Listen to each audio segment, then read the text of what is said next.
So now we'll start with the multiple choice questions or the MCQs. There are 15 questions which will be asked electronically, 4 marks each, and in total that's 60 marks. Concept wise we have covered everything in the writing section itself, but there, like here, you will get more questions to practice. So let's come to the first question, first topic. Locate the center of mass of an extended symmetric object of uniform mass distribution by using the symmetry. So if I have a uniform mass distribution, let's say being a disk or a circle, that means a ring. So the center of mass is geometrically assigned by basically the geometric center of the object is also the center of mass. Recall that center of gravity is equivalent to center of mass in situations where the gravitational force is constant everywhere throughout the object. Now, what happens is that when we talk about, let's say this is Earth.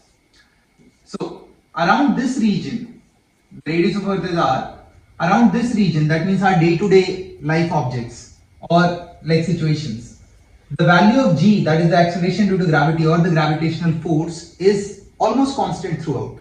But when we talk about spatial objects, which is like astronomical units away, then the acceleration due to gravity or the gravitational force changes.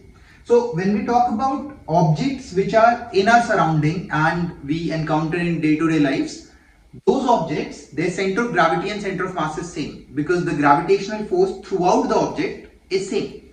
But when we talk about spatial objects such as like moon and think of any other planet as like Mars or anything, then the gravitational force differs at different points. And when it differs, the center of mass and the center of gravity will slightly differ as well. So center of mass, simple expression as we have discussed, XCM, if you have to find out, it is MIXI over MI, sigma. This is for the XCM. In general, we represent also with R. When I say R, it means it includes XCM, YCM and also ZCM. R is the general position vector which represents all three coordinates. Under what condition can the center of mass and center of gravity be used interchangeably? So yes, they can be used interchangeably when the gravitational force is constant throughout the object. This is typical for everyday sized objects but not for very large objects where gravity varies. Why is the center of mass often located at the geometric center of an object? Because of the uniform distribution of mass. So if I have a disk or if I have a ring, the mass is uniformly distributed. This occurs when the object has a constant mass density. That is what we say as uniform mass distribution, meaning the mass is evenly distributed, making the center of mass coincide with the geometric center. Moving next, describe the center of mass of 2 point masses or two objects, each of which can be replaced by a particle having its mass and located at its center. Always lies on the connecting line between the two masses. So if we have a situation where this is an object having R1 position vector, mass m1, and this is another object at R2 position vector, mass m2, then the center of mass of these two lies somewhere here on the line joining an m1 and m2, and this is what we say as RCM. And this RCM is given by m1 r1 plus m2 r2 over m1 plus m2. This is the vector result for the center of mass. When I say R, it means it includes the x coordinate as well as the y coordinate. We can prove it also, but we don't have to go in that detail. If I separate it, RCM is also the combination of XCM and YCM. Also ZCM, but here it's a two-dimensional system. So you can find the x coordinate of the center of mass and the y coordinate of the center of mass. Also the z coordinate of the center of mass if required in 3D objects. Let's take the question. The Earth has a mass of 5.97 into 10 to the power 24 kgs. This is the mass of Earth. And the Moon has a mass. This is mass of Earth. This is the mass of Moon. 10 to the power 24 kilos, 10 to the power 22 kilos. Now see, you might think that the masses are almost same. But if you look carefully, it is 24, it is 22. That means the mass of Earth is 100 times more than the mass of Moon.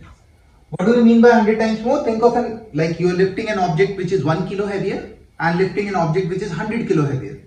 So obviously 100 kilo is relatively much bigger than the 1 kilo. So moon has this mass, earth has this mass, and the moon orbits the earth at a distance of 384,000 kilometers. So basically this is the distance of moon. That is, the center of the moon is at a distance of this much kilometers from the center of earth as shown in the figure. How far from the center of the earth is the center of mass of the earth moon system? Imagine this is earth, that is moon, and the distance between them is 384,000, and this is the mass of earth, this is the mass of moon. In the beginning when we were discussing the writing section, I told you have to draw a coordinate axis. So think of it as a coordinate axis. This is mass 1 having center of mass or coordinates as 0, 0, and this one would have a coordinate this comma 0, 384,000, comma 0. That is the coordinates. Now if I have to find out the x center of mass, because y center of mass is 0, so all I have to do is m1 x1, that is the mass of earth, times 0 plus mass of moon times whatever is the distance. Let this distance be r or d over ME plus MD MM. And if you check YCM, that will come out to be 0, because y coordinate here is 0 and y coordinate here also is 0. That is the location of the center of mass. If you have to answer it logically, which point or where exactly would the center of mass reside? So think of it like a 100 kilo object and 1 kilo object. So center of mass would be closer to the 100 kilo object. So this point somewhere here would be the center of mass near the earth. So you can find out that distance. Express the Cartesian coordinate, this is question number 3, in terms of polar coordinates. We have already discussed this in the writing section. To change the Cartesian and the polar coordinate, Cartesian coordinates in terms of the polar coordinates are theta and vice versa. Convert polar coordinates to Cartesian and vice versa. We have to change it, like switch it. So if I have this as r and this as theta, then I have to represent it in terms of x comma y. So if I have a point here, x comma y, therefore the polar coordinates are r, theta. If I have to change it like x comma y, so I can say that x is r cos theta and y is r sin theta. This is the representation of Cartesian coordinate in terms of polar coordinates, r sin theta comma r cos theta. If I have to represent polar coordinates into Cartesian coordinates, so what will be r? That will be root over x square plus y square. And what will be theta? That will be tan inverse y over x. Y, this is y and this is x.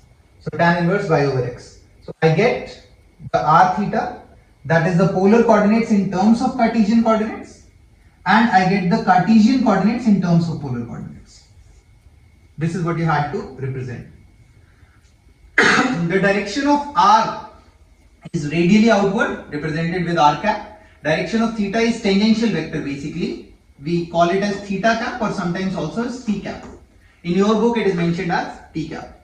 The direction of x is x cap and here it is y cap. If you remember in the class as well, we have discussed how to find out x cap in terms of r cap and theta cap, and similarly y cap. Locating a point with Cartesian and polar coordinates, we have discussed this question before. You have to represent 4, 3. A point has a location given in the Cartesian coordinate as 4, 3. How do we represent the position of this point in polar coordinates? All you have to do is find r, which will be 5, and find theta, which will come out to be tan inverse pi by x. I told you there as well, we are not necessarily we have to use tan. You can use sine, you can use cos depending on the situation. Recall that common unit for angular velocity is radian per second. Okay. Angular velocity, what exactly is this? So imagine this is the object and this object is rotating. Now it is tracing or subtending an angle in the center. How much angle it is tracing over time or with what rate? That is what we call as angular velocity. This is called delta theta, that is angular displacement. It is moving here. So delta theta over delta t, that is representation of omega or angular velocity. But it is a vector quantity like So if I have to represent it vectorially, I will have to represent it the angular displacement also as vectorially. But angular displacement is changing its direction. So how do I represent it? We use right hand thumb rule. What is the right hand thumb rule? So it says all you have to do is that if the rotation is happening anti-clockwise, like in this form, from the center, take your right hand, put your fingers of the right hand along the radius and curl your fingers towards the rotation. So here it is happening anti-clockwise. So I have to curl my fingers this way. And if I am curling my fingers this way, right hand curling of the fingers along the direction of rotation, the thumb will point the direction of delta theta and it will also point the direction of omega, the angular speed. Here it's a very important point that your curlings are this way. Imagine if I keep my hands like this along the radius. If the rotation is this way, can I curl my fingers like this? No, I will have to switch and therefore I would curl it along this way. If it is clockwise, I'll place my fingers like this. Can I curl this way? No, I'll have to put my fingers like this and curl around. So if curling is happening there, this is going into. So into the board and out of the board. So the direction of omega is given by the thumb. That is the direction of angular velocity is upward and this is the direction of rotation. Right hand, do not forget, right hand is very important. Relate the magnitude of linear and angular velocities for circular motion as v is equals to r omega. And explain that this relation does not hold for tangential and angular velocity vectors which point in different directions. Okay. This, I think we did discuss this during the writing section as well. When I say v is equals to r omega, what I mean is that numerical value of the velocity. So if something is rotating around, then the velocity of this point, that is the linear velocity of this point, is given by r times the angular velocity. Whatever is the angular velocity. So r times of omega. But the direction of omega is here, the direction of r is here, the direction of velocity is here. They cannot balance out together. So vectorially writing this is wrong. Because r itself is vector, omega itself is vector and v as well is vector. So generally v is represented as omega cross r. This is the correct result. But again, you don't have to go in that detail. We'll come back to this question. A bicycle's wheels have a radius of 33 centimeters. First, change it to meters, 0.33 meters.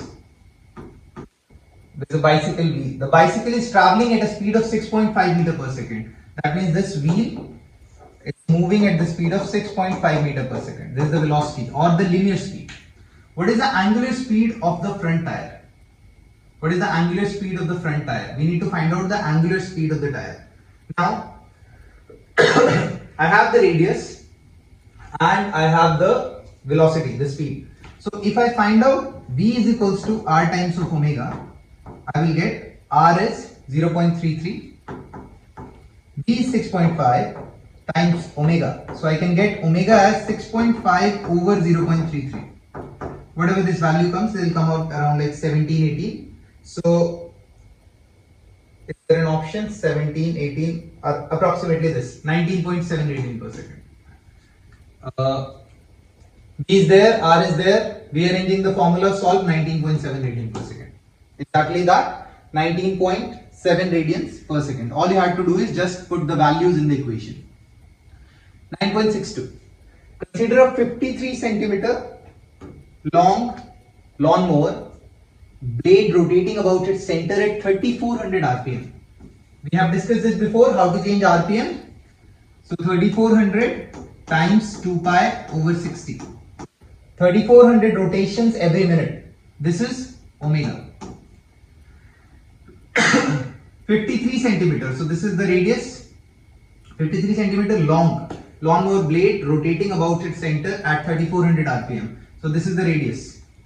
Calculate the linear speed. I have omega, I have r. I can simply go as v is equals to r times of omega. I'll get the linear speed. If safety regulations require that the blade be stoppable within 3 seconds, so I have the time, and the final omega is 0. What minimum angular acceleration will accomplish this? Assume that the angular acceleration is constant. So I have a relation omega final is equals to omega initial plus alpha t. Omega final is 0, omega initial you have calculated, plus alpha you have to find out. Time they have given you as 3 seconds. You can find out what is the angular acceleration. It would come in radian per second square. There are three major equations. Equations of motion, we have discussed this before as well. Omega final is equals to omega initial plus alpha t. Theta is equals to omega initial t plus half alpha t square. And omega final square is equals to omega initial square plus 2 alpha delta theta. This is angular displacement. So these are the values, these are the equations. You can simply use it whenever the angular acceleration is given to you as constant. Sketch the path taken in circular motion and explain the velocity and acceleration vectors during the motion. Okay. Circular motion majorly is categorized in two parts. One is called uniform circular motion, UCM, and another is called non-uniform circular motion, NUCM. In uniform circular motion, what happens? When the rotation is happening, the speed is same, it is not changing. So it's constantly moving or consistently moving with the same linear speed. But when we talk about non-uniform circular motion, its speed is also changing. Its speed is also varying. So now what's happening? Try to understand that if this is an object which is moving in a circular motion. Imagine it's a thread and an object is moving in a circular motion like this. And this speed is fixed. It is not changing. If the speed is fixed and it is not changing, so I'm not speeding it up or speeding it down. So this object wants to go here. What would happen? This string will pull it back, centripetal force, and therefore this object will start turning in this direction. When it will turn in this direction, it wants to go away, but the rope will pull it again. And therefore, constantly its direction will keep changing and it will keep getting attracted towards the center. This attraction is the force which is required to keep it in the circle. And this force is what we call as centripetal force.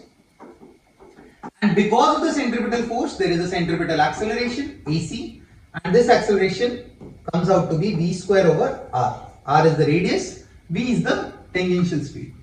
But this is the case of uniform circular motion. Imagine if there is a non-uniform circular motion. In non-uniform circular motion, now the speed will also change. That means it is getting faster and faster. So if the speed needs to change, something needs to push it in the direction of the speed as well.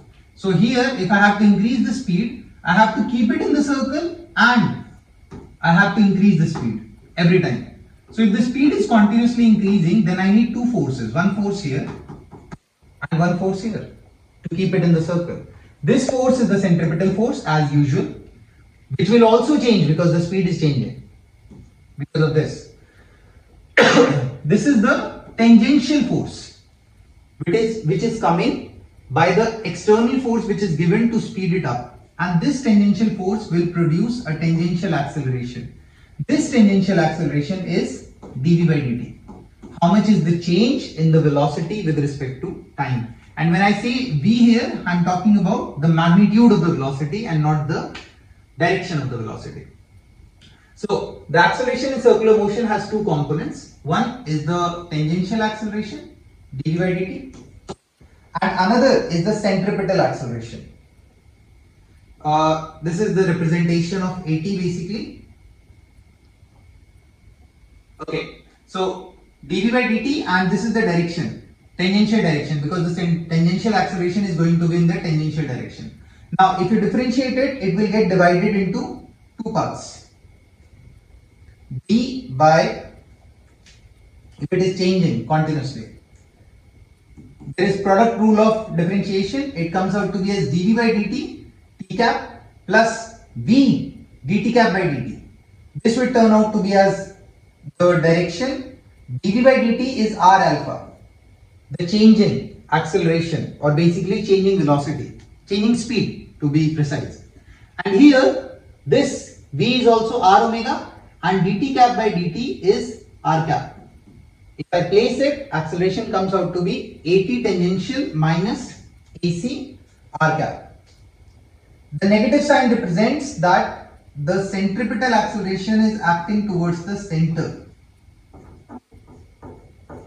all the time. So there are two major accelerations, or basically just two accelerations. One which is acting towards the center and another which is acting towards the tangent. This acceleration can also be written as r times of alpha. Now if we diagrammatically represent it, let me show it to you here. Like let's say there is an object which is moving in the circle. So there is one acceleration which is acting here, this is AC, and there is another acceleration which is acting here, AT.